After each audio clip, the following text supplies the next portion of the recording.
This week, Lawyer Flash brings you an image of life under lethal drones.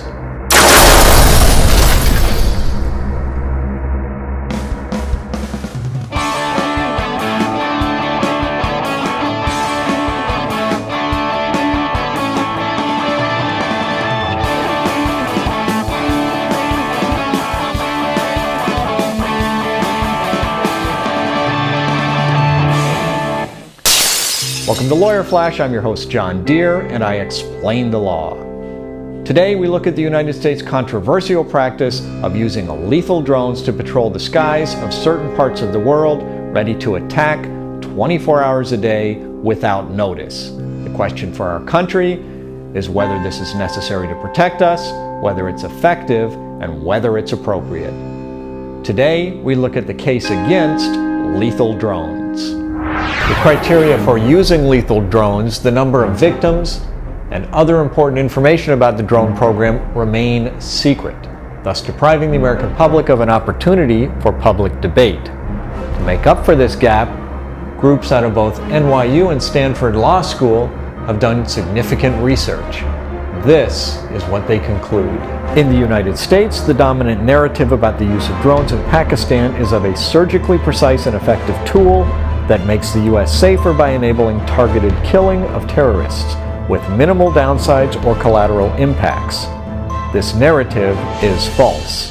The authors of the report estimate that drones have killed about 3,000 Pakistanis alone, including 800 civilians and 176 children. Not only that, the 24/7 presence of patrolling lethal drones leaves the general population, friend or foe, terrorized. The report finds there is little evidence that drone strikes have made the United States safer. Instead, the use of drones has become a major recruiting tool for extremist militants.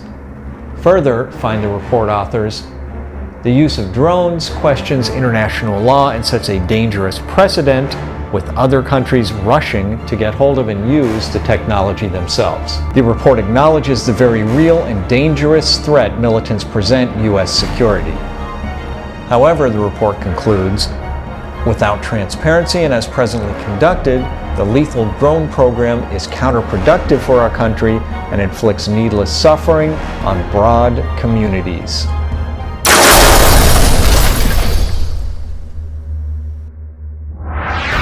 Now remember, the Stanford NYU report presents only one point of view. There are those that strongly defend the United States lethal drone program. And that's our show for this week. You can find us here each week at lawyerflash.net or youtube.com/lawyerflash. You can also check out and like our Facebook page and mostly subscribe to this YouTube channel. We'll see you next week on Lawyer Flash.